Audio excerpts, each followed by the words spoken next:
미선아, 전은 언제 붙일 거야? 제사는 제삿날 지나면 못 지내. 시어머니 전화였습니다. 엄마가 마지막 숨을 쉬고 있던 새벽 2시였죠. 박미선은 병실 의자에 앉은 채 아무 말도 하지 못했습니다. 엄마 손은 점점 차가워지고 있었고 심박수 기계 소리는 느려지고 있었습니다. 몇 시간 전까지만 해도 미선은 시댁 부엌에 있었습니다. 제사 음식 준비를 하다가 엄마 상태가 위독하다는 전화를 받고 급하게 병원으로 달려왔죠. 하지만 남편은 끝내 오지 않았습니다. 시어머니가 말했습니다. 어차피 의식도 없다는데 제사부터 챙겨야지. 남편은 그 말을 듣고도 가만히 서 있었습니다. 결국 미선은 혼자 엄마 임종을 지켰습니다. 엄마의 손을 꼭 쥐는 순간 엄마의 눈가에서 눈물 한 줄기가 흘렀습니다. 그리고 그대로 눈을 감았죠. 그런데 진짜 이야기는 엄마 장례식이 끝난 뒤부터 시작됐습니다. 이야기 시작 전 구독과 좋아요 부탁드리고 그럼 사연 시작합니다. 1988년 미선은 21살에 결혼했습니다. 남편 최성욱은 24살이었죠. 결혼하는 날 아침 친정엄마 이말래가 미선의 손을 잡고 말했습니다. 미선아, 잘 살아야 해. 시부모님 잘 모셔야 해. 그게 전부였습니다. 미선은 고개를 끄덕였습니다. 그 말이 얼마나 무거운 말인지 그때는 몰랐습니다. 결혼식이 끝나고 채 한 달도 되지 않아 시어머니 강옥수는 규칙을 정했습니다. 친정 방문은 한 달에 한 번, 2시간 이내. 명절에는 시댁일이 끝나야 친정에 연락할 수 있다고 했습니다. 규칙이라는 이름을 붙였지만 실은 통보였죠. 남편은 그 자리에서 아무 말도 하지 않았습니다. 그때부터였습니다. 남편이 끝내 방패가 되어주지 않을 사람이라는 걸 미선이 알게 된 게요. 친정엄마 이말래는 딸에게 전화 한 통도 마음대로 할 수 없었습니다. 전화를 하면 시어머니 눈치를 본다는 걸 알았으니까요. 그래서 늘 확인 먼저 했습니다. 미선아, 지금 전화 괜찮아? 괜찮을 때 전화할게. 괜찮지 않은 날이 더 많았지만 미선은 늘 괜찮다고 했습니다. 엄마를 걱정시키고 싶지 않아서요. 그리고 사실 걱정시켜봤자 달라지는 것도 없다는 걸 미선은 일찍부터 알았습니다. 1995년 친정아버지가 위암 수술을 받는 날이었습니다. 수술 전날 밤 엄마한테서 전화가 왔습니다. 미선아, 내일 아버지 수술인데 올 수 있으면 와, 못 오면 어쩔 수 없고. 그 말투에 기대가 담겨 있다는 걸 미선은 알았습니다. 다음 날 아침 미선이 가방을 들었습니다. 그러자 시어머니가 갑자기 드러누웠습니다. 시댁 어른이 이렇게 아파도 갈 거야? 우리 식구가 먼저지. 내 친정이 먼저야? 미선은 결국 아버지에게 가지 못하고 시댁 마당에서 빨래를 돌렸습니다. 빨래를 돌리는 내내 손이 덜덜 떨렸죠. 세탁기 덮개를 닫으면서 미선은 속으로 생각했습니다. 아버지는 지금 회복실에서 혼자 눈을 뜨겠구나. 수술 후 처음 눈을 뜨면 가족 얼굴을 찾는다는데 나는 그 자리에 있어줄 수가 없구나 하고 나중에 친정 엄마한테 전화가 왔습니다. 아버지 수술 잘 됐어. 깨어나서 제일 먼저 내 이름을 부르더라. 미선은 빨래를 접으면서 눈물이 나왔습니다. 소리 없이 울었습니다. 2018년 미선의 외동딸이 결혼하는 날이었습니다. 딸은 1989년생 29살이었죠. 딸의 결혼은 미선이 평생 기다려온 날이었습니다. 아침부터 들뜨고 설렜죠. 그런데 아침부터 시어머니 심부름이 이어졌습니다. 혼주 한복을 찾아오랬다가 이모 할머니 수발을 들랬다가 그래도 괜찮았습니다. 딸이 행복하면 그걸로 충분했으니까요. 피로연이 시작되고 양가 가족 인사 순서가 됐습니다. 신부 측 어머니인 미선이 마이크를 잡으려는 순간 시어머니 강옥순이 먼저 자리에서 일어나 마이크를 낚아챘습니다. 우리 손녀 할미 되는 사람입니다. 제가 한 말씀 드리겠습니다. 우리 애비가 우리 손녀 키우느라 고생을 참 많이 했어요. 애미가 요리도 집안일도 영 서툴러서 농담처럼 웃으며 한 말이었습니다. 그러나 내용은 하객들 앞에서 미선을 흉본 것이었죠. 하객들은 술렁였습니다. 미선은 마이크를 잡지 못한 채 자리에 앉았습니다. 딸은 억지 웃음을 지었습니다. 그 웃음이 얼마나 힘든 웃음인지 엄마인 미선만 알았습니다. 테이블 아래로 딸의 손을 꼭 잡았습니다. 딸도 꼭 잡았습니다. 아무 말 없이 그냥 꼭. 피로연이 끝나고 주차장에서 미선은 친정엄마 손을 잡으며 물었습니다. 엄마, 시어머니가 사람들 앞에서 그렇게 말해서 속상했지? 이말래는 한참 미선의 얼굴을 바라보다 말했습니다. 나보다 내가 더 속상했겠지. 그래도 우리 손녀 행복하게 웃는 거 봤잖아. 그 말에 미선은 친정엄마 손을 잡고 울었습니다. 2021년 친정엄마 이말래가 췌장암 3기 진단을 받았습니다. 그 전화를 받고 미선은 한동안 움직이지 못했죠. 그래도 떨리는 손을 꼭 쥐고 마음을 다잡았습니다. 치료 잘 받게 옆에서 지켜주면 된다고, 이번만큼은 절대 혼자 두지 않겠다고 생각했습니다. 얼마 후 항암 치료 날짜가 잡혔습니다. 그런데 이상했습니다. 친정엄마 항암 날짜가 잡히면 어김없이 시어머니 병원 일정도 그날이었습니다. 무릎 검진, 한의원, 눈 검사. 날짜가 겹쳤습니다. 매번이었습니다. 처음엔 우연이라고 생각했습니다. 두 번째도 어쩔 수 없다고 생각했습니다. 하지만 세 번째부터는 알았습니다. 우연이 아니라는 걸. 그래도 말을 못했습니다. 30년 동안 길들여진 침묵이 있었습니다. 친정엄마의 항암 치료는 모두 12번이었습니다. 그런데 미선이 함께한 건 단 2번뿐이었습니다. 나머지 10번은 친정엄마 혼자 버스를 타고 병원에 갔거든요. 항암제를 맞고 혼자 구역질을 참으며 집으로 돌아오셨죠. 2023년 3월이었습니다. 봄이 온다고 했지만 그의 봄은 미선에게 오지 않았죠. 친정엄마가 중환자실로 옮겨진 날부터 미선은 반쪽짜리 삶을 살았습니다. 새벽에는 시댁 반찬을 만들고 낮에는 병원으로 뛰어가고 저녁엔 다시 시댁으로 돌아왔습니다. 몸은 2개가 아니었지만 마음은 언제나 병원 그 복도에 있었습니다. 밥을 먹었는지 기억이 없는 날도 있었습니다. 그냥 움직이고 있었습니다. 멈추면 쓰러질 것 같아서 그냥 계속 움직였습니다. 엄마 상태가 급격히 나빠졌습니다. 임종 일주일 전이었습니다. 담당 의사가 복도에서 미선을 조용히 불렀습니다. 보호자분, 마음의 준비를 하셔야 할 것 같아요. 일주일 길어야 열흘입니다. 미선은 그 말을 듣고 고개를 끄덕였습니다. 그러나 몸은 움직이지 않았습니다. 다리가 바닥에 붙은 것 같았습니다. 얼마나 서 있었는지 모릅니다. 잠시 후 미선은 화장실에 들어가서 수도꼭지를 틀었습니다. 소리가 새어나가지 않도록 입을 틀어막고 울었습니다. 50평생 이렇게 운 적이 없었습니다. 무릎이 떨렸습니다.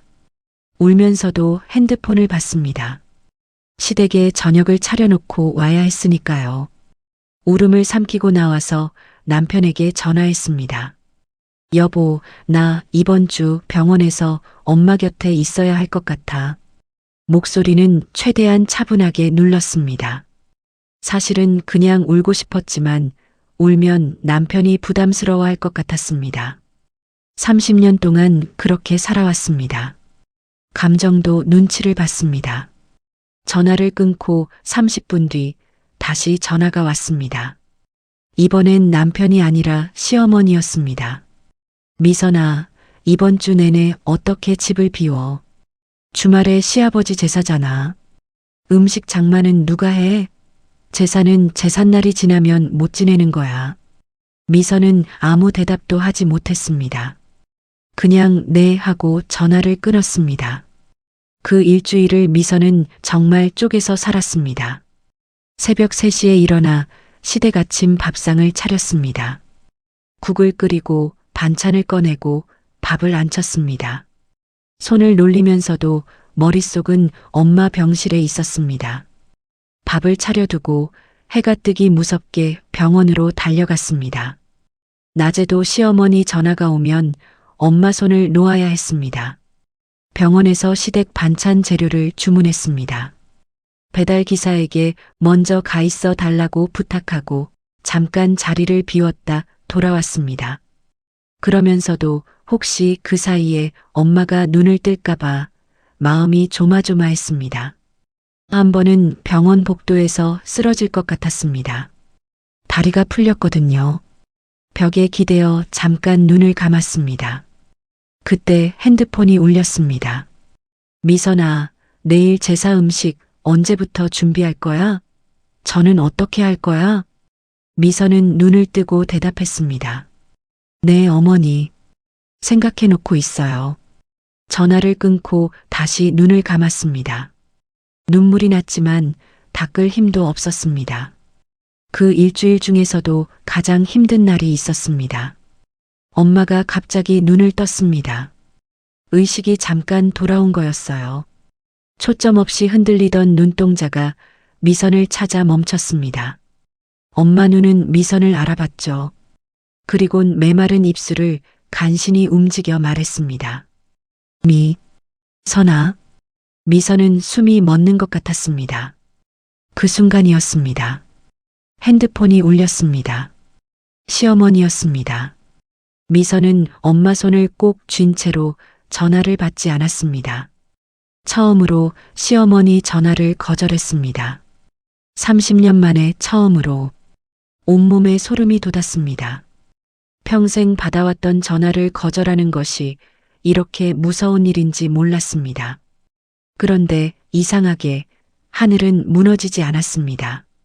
엄마 손이 조금 더 따뜻하게 느껴졌습니다. 아니면 그건 미선의 착각이었을지도 모릅니다. 그래도 괜찮았습니다.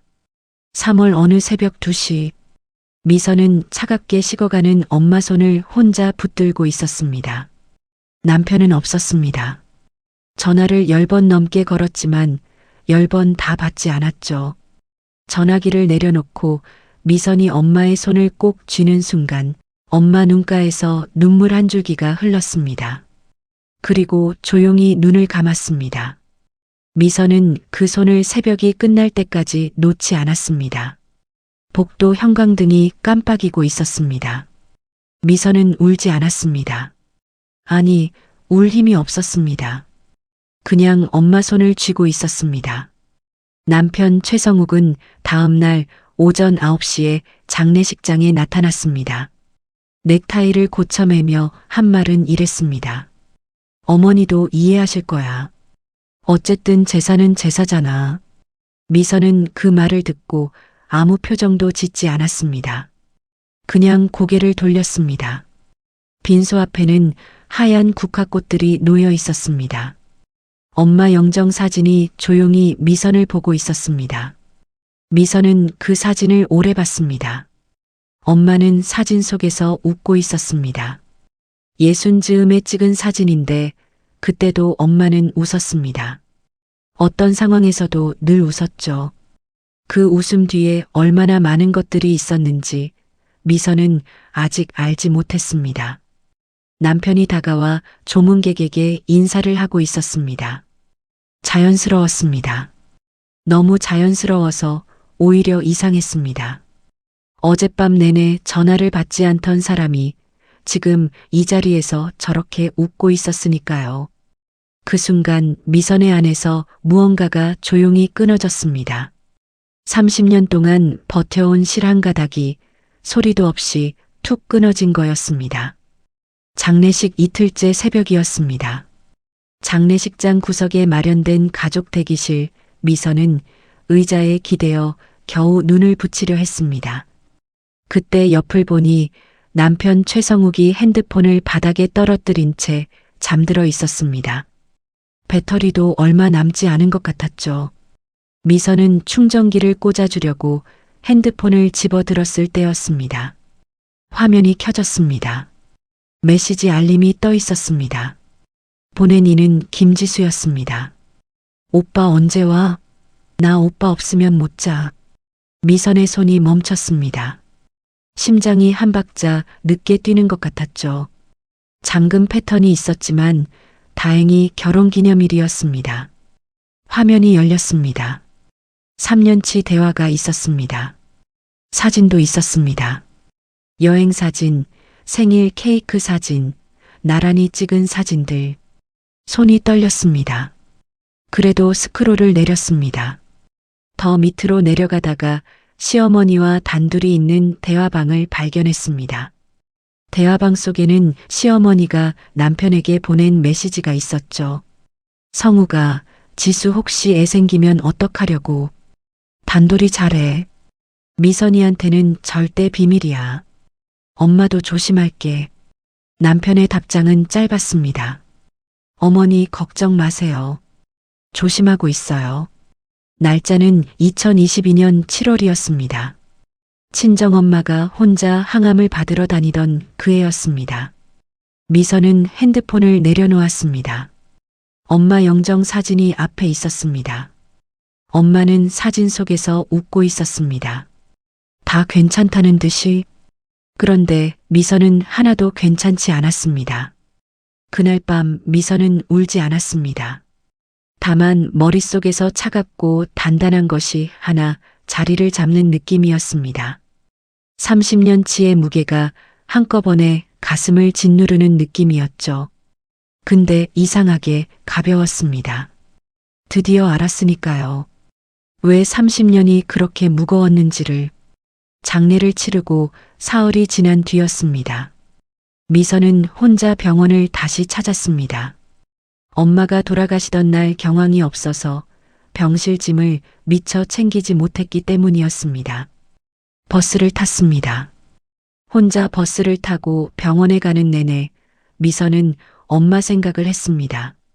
이 버스를 엄마도 혼자 타고 다녔겠구나. 담당 간호사가 미리 정리해둔 짐봉투가 병실 밖 의자 위에 놓여 있었습니다. 미선은 짐봉투를 받아들고 마지막으로 빈 병실을 들여다봤습니다. 엄마가 쓰던 침대는 이미 새 시트로 교체돼 있었습니다. 다른 환자를 기다리고 있었죠. 미선은 병실 문가에 한동안 서 있었습니다. 엄마가 마지막으로 눈을 감은 곳이었으니까요. 깨끗하게 정돈된 빈 침대가 이상하게 잔인하게 느껴졌습니다. 세상은 그냥 계속 돌아가고 있었습니다. 엄마가 없어도. 미선은 집으로 돌아가려다 짐 봉투 안을 한 번 더 들여다봤습니다. 왜 그랬는지 미선도 몰랐습니다. 그런데 짐 봉투 제일 아래에 못 보던 게 보였습니다. 낡은 보자기에 쌓인 작은 상자. 조심스럽게 상자를 꺼냈습니다. 상자를 열었더니 통장이 먼저 눈에 들어왔죠. 통장을 천천히 펼쳐 잔고를 확인하는 순간 미선은 숨이 멎는 것 같았습니다. 7억 2천만 원. 눈을 비볐습니다. 다시 봤습니다. 숫자는 그대로였습니다. 통장 안에 메모지가 접혀 있었습니다. 아버지 사망보험금 2억 5천, 입원하면서 아파트 처분금 2억 8천, 평생 저축 1억 9천. 미선은 손을 떨며 메모지를 다시 읽었습니다. 아파트 처분금. 엄마가 입원하면서 살던 집을 팔았다는 걸 미선은 몰랐습니다. 그냥 요양비가 생겼다고만 했었습니다. 그 집을 팔면서 엄마는 한 번도 말하지 않았습니다. 미선은 그 사실을 깨달으며 손으로 입을 막았습니다. 상자 안에는 편지도 한 통이 있었습니다. 엄마의 손글씨였습니다. 미선아, 엄마가 늘 미안했어. 내가 그 집에서 힘들어하는 걸 보면서도 한마디도 못하고 옆에서 보기만 해서 이 돈은 내 아버지 보험금이랑 입원하면서 집한 돈이랑 엄마가 평생 반찬 팔고 삭바느질해서 모은 거야. 언젠가 내가 정말 필요할 때 쓰렴. 엄마 딸이니까 어디서든 꼭 잘 될 거야. 사랑해. 미선은 복도 바닥에 그대로 주저앉았습니다. 항암 맞으러 혼자 버스 타고 다니면서 집을 처분하면서 구역질을 참으며 혼자 집으로 돌아오면서 그 와중에 딸을 위해 돈을 모으고 있었다는 걸, 그걸 한 번도 내색하지 않았다는 걸, 미선은 소리내어 울었습니다. 억누르지 않고 참지 않고 한참을 울었어요. 상자 안에 일기장도 있었습니다. 1990년대부터 쓴 30년치 일기였습니다. 미선은 떨리는 손으로 넘기다 1992년 기록에서 멈췄습니다. 1992년 4월 17일. 오늘 바깥사돈 어른이 찾아왔다. 사업이 완전히 망했다고. 딸 시댁이니 모른 척할 수가 없었다. 5천만 원을 빌려줬다. 차용증을 쓰자고 했더니 사돈 사이에 무슨 차용증이냐고 해서 그냥 줬다. 미선이는 모르게 해달라고 했다. 1994년 9월. 신문에 바깥사돈 어른 회사가 상가 건물 2채를 매입했다는 기사가 났다. 내가 빌려준 돈으로 산 건물이겠지. 괜찮다. 미선이 잘 살면 됐다. 1995년 6월 3일. 바깥사돈 어른한테 조심스레 말을 꺼냈다. 돈이 좀 필요해서. 그랬더니 우리 미선이가 잘 먹고 잘 사는 게 갚는 것이라고 했다. 내가 할 말이 없었다. 그냥 웃었다. 그래도 미선이가 잘 살면 됐다. 미선은 일기를 덮었다가 다시 펼쳤습니다. 한 줄 한 줄이 가슴을 눌렀습니다. 그래도 미선이 잘 살면 됐다. 그 말이 머릿속에서 울렸습니다. 1992년에 빌려간 5천만 원. 시아버지는 그 돈으로 강남 상가 건물 2채를 매입했습니다. 그 건물은 현재 시어머니 강옥순 명의로 이전돼 있었죠. 미선의 손은 떨리고 있었습니다. 그러나 눈은 이상하리만큼 맑았습니다. 30년을 혼자 안고 살면서도 이 일기를 남긴 엄마. 차용증 하나 없이 빌려주고도 모든 기록을 서랍 깊숙이 보관해둔 엄마. 단 한 번도 미선에게 말하지 않은 엄마. 그 침묵이 얼마나 깊은 배려였는지를 미선은 이제 알았습니다.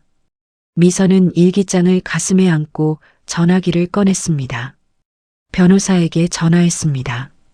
이혼 소송이 시작됐습니다. 남편 최성욱은 재산 분할 없다. 위자료 없다고 큰 소리쳤습니다. 시어머니는 30년 먹여 살렸으면 됐지. 더 뭘 바라냐고 했습니다. 미선은 아무 대꾸도 하지 않았습니다. 변호사에게 맡겼습니다. 재산 조사가 시작됐습니다. 시아버지 명의 상가 건물 2채. 취득 시기는 1993년과 1994년이었습니다. 사업이 도산한 직후였는데도 취득이 이루어진 것이었습니다. 자금 출처는 불명확했죠.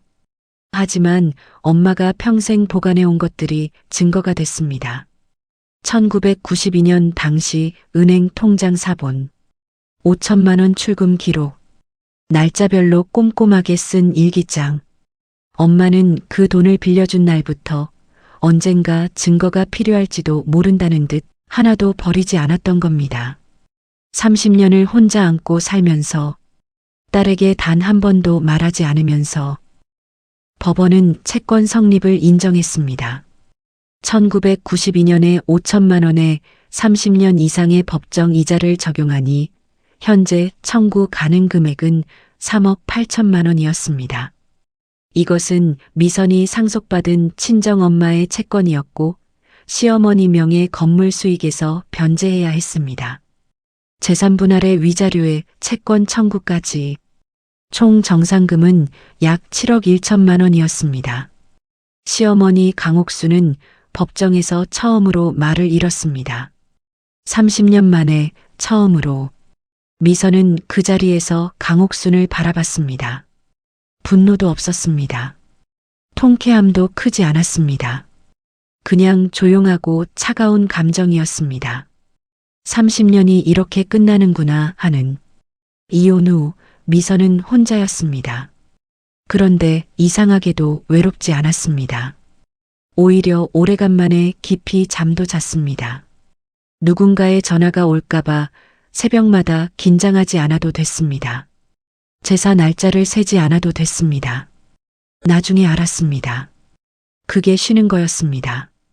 30년 만에 처음 몇 달은 그냥 걸었습니다. 아무 목적 없이 동네를 걸었습니다. 30년 동안 시댁 눈치를 보느라 가보지 못했던 골목들이 많았습니다. 이상하게도 그 골목들이 낯설지 않았습니다.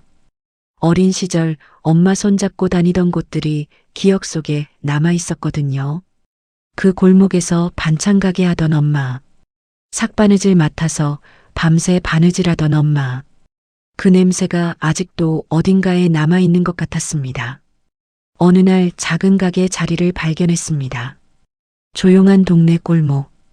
임대문의 전화번호가 유리창에 붙어 있었습니다. 그 자리에서 한참을 서 있었습니다.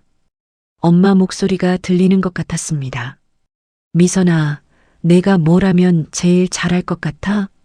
가장 잘하는 건 밥이었습니다. 시댁밥이 아닌 엄마한테 배운 밥이었습니다. 된장찌개, 제육볶음, 수제 반찬. 그 밥을 해주는 가게를 내자고 생각했습니다. 친정엄마가 남긴 돈 7억 2천과 정상금 일부를 합쳐서 미선은 가게를 냈습니다. 가게 이름을 정하는 데는 오래 걸리지 않았습니다. 말레스 키친. 친정엄마 이름 이말레에서 따왔습니다. 처음엔 이게 맞는지 자신이 없었습니다. 너무 사적인 이름이 아닐까 싶었습니다. 그런데 가게 간판을 달던 날 아침 미선은 알았습니다. 이 이름이 맞다고. 엄마 이름이 이 거리에 걸려 있는 게 맞는 거라고. 메뉴는 단순했습니다. 엄마가 해주던 된장찌개, 제육볶음, 수제 반찬, 그리고 커피. 화려한 인테리어도 없었습니다. 유행하는 메뉴도 없었습니다. 그냥 엄마 밥상이었습니다. 처음엔 조용했습니다. 하루에 손님 서너 명이 다였죠. 미선은 괜찮았습니다. 장사가 잘 되는 것보다 아침에 가게 문을 열 이유가 생겼다는 게 더 컸으니까요. 나를 위해 밥을 하는 날이 왔다는 게 그게 제일 컸습니다. 첫 손님이 다 먹고 나가면서 말했습니다. 사장님, 이 된장찌개 우리 어머니 생각나요. 미선은 고개를 숙이며 웃었습니다. 속으로는 저도 저희 어머니 생각납니다. 라고 했습니다. 미선은 매일 장을 직접 봤습니다. 두부는 연두부보다 단단한 걸로, 된장은 엄마가 쓰던 것과 같은 브랜드로, 엄마가 뭘 넣었는지 기억을 더듬으며 맛을 맞췄습니다. 어느 날 한 숟갈 떠먹다가 미선은 그 자리에서 멈췄습니다. 이 맛이었습니다. 엄마 맛이었습니다. 그날은 혼자 주방에서 한참을 서 있었습니다. 아무도 없는 주방에서. 한 달이 지나자 소문이 나기 시작했습니다. 사장님 손맛이 어머니 손맛 같다. 여기 밥 먹으면 왜 눈물이 나지? 온라인에 후기가 올라오기 시작했습니다. 직장인들이 줄을 섰습니다. 1년 만에 줄 서는 가게가 됐습니다. 미선은 매일 아침 출근하며 가게 한켠에 놓인 액자를 봤습니다. 친정엄마의 웃는 사진이었습니다. 엄마, 나 잘하고 있지? 소리 없이 혼잣말을 하고 주방으로 들어갔습니다. 가스불을 켜고 된장찌개를 올리고 하루를 시작했습니다. 이제 미선의 아침은 시어머니 전화로 시작되지 않았습니다. 남편 눈치를 보며 반찬을 차리지 않아도 됐습니다. 그냥 미선의 아침이었습니다. 30년 만에 처음으로 가게가 알려지면서 인터뷰 요청이 들어오기도 했습니다. 미선은 다 거절했습니다. 누군가에게 이야기를 하고 싶은 마음이 없었습니다. 다만 밥을 하고 싶었습니다. 매일 아침장을 보고 재료를 손질하고 불을 켜고 냄새를 맡았습니다. 그게 미선에게는 충분했습니다. 가끔 손님들이 주방을 보고 싶다고 했습니다. 미선은 그냥 웃으며 말했습니다. 주방은 부끄러워서요. 사실 부끄러운 게 아니었습니다. 주방은 미선이 유일하게 혼자 있는 공간이었습니다. 거기서는 울어도 됐고, 웃어도 됐고, 혼잣말을 해도 됐습니다. 그래도 가끔은 이상하게 허전했습니다. 엄마 생각이 가장 날 때는 된장찌개를 끓일 때였습니다.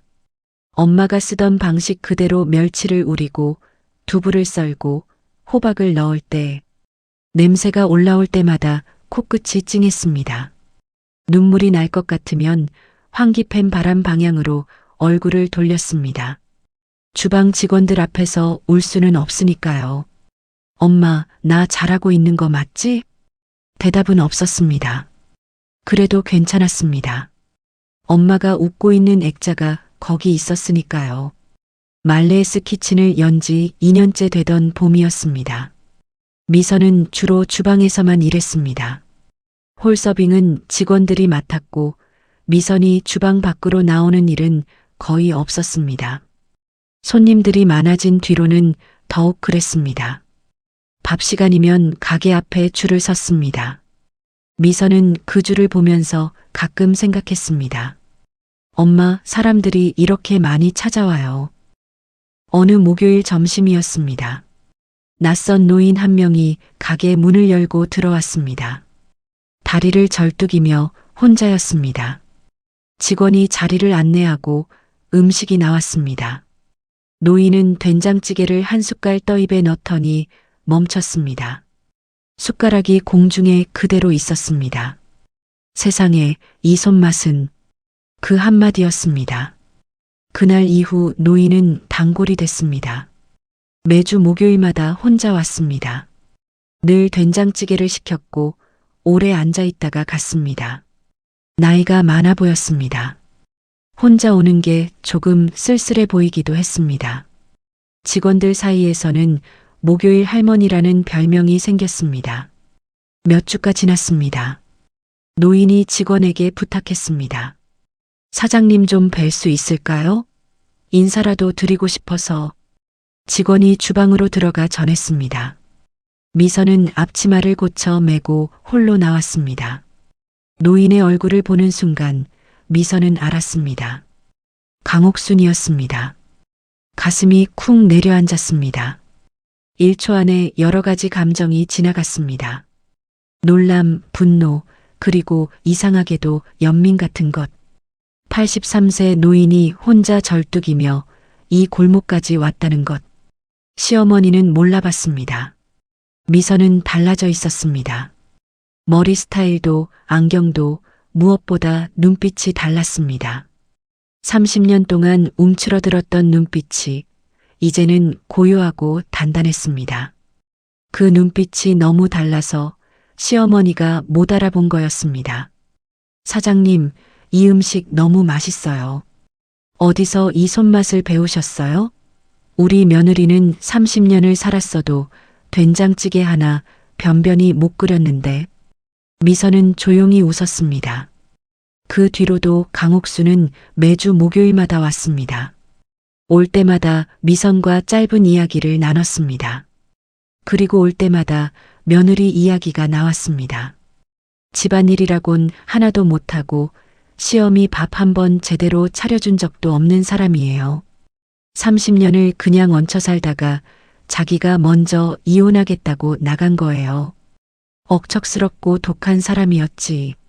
내 아들이 너무 착해서 그런 사람한테 속은 거예요. 미선은 그냥 듣고만 있었습니다. 들으면서 속이 어떤지는 아무도 몰랐습니다. 표정이 없었으니까요.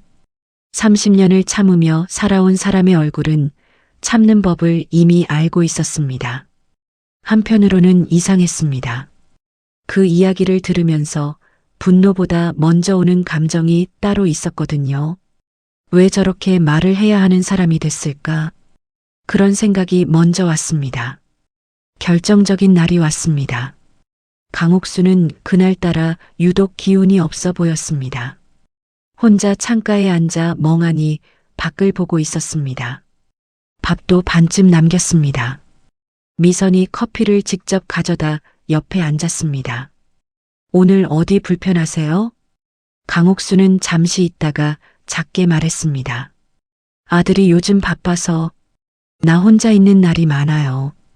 잠시 침묵이 흘렀습니다.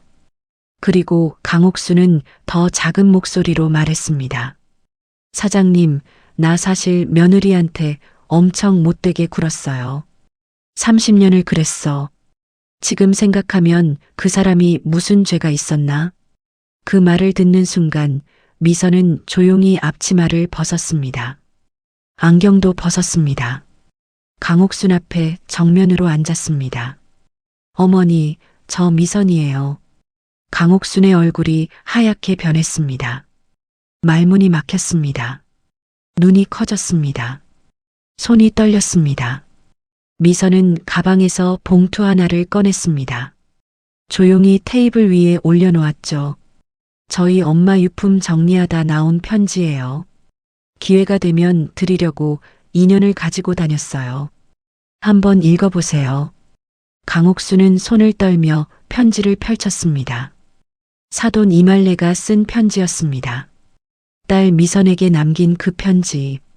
평생 반찬 팔고 삭바느질하며 모은 돈.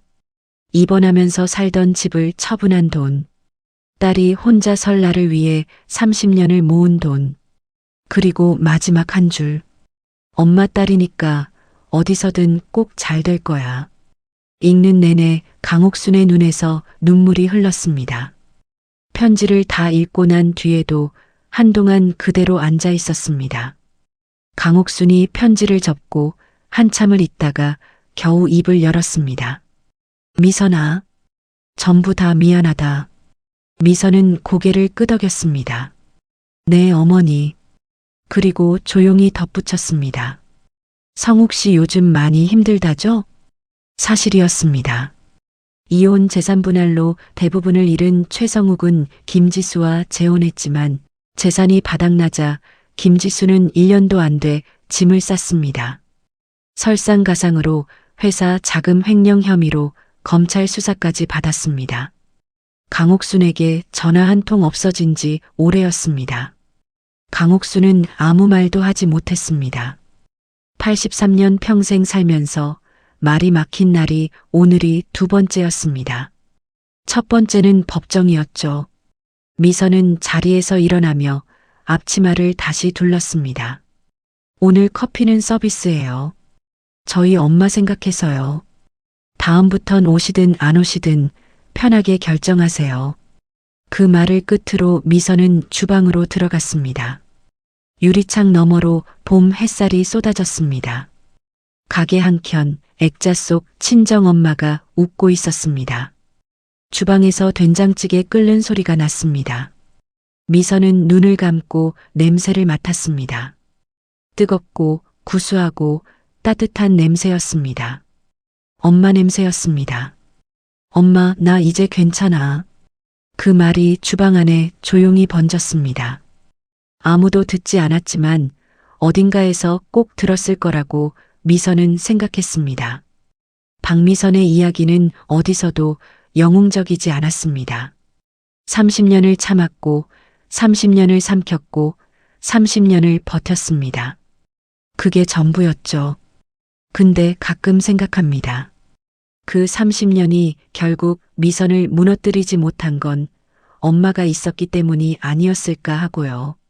한 번도 내색하지 않으면서 딸이 설날을 위해 묵묵히 준비하고 있었던 엄마.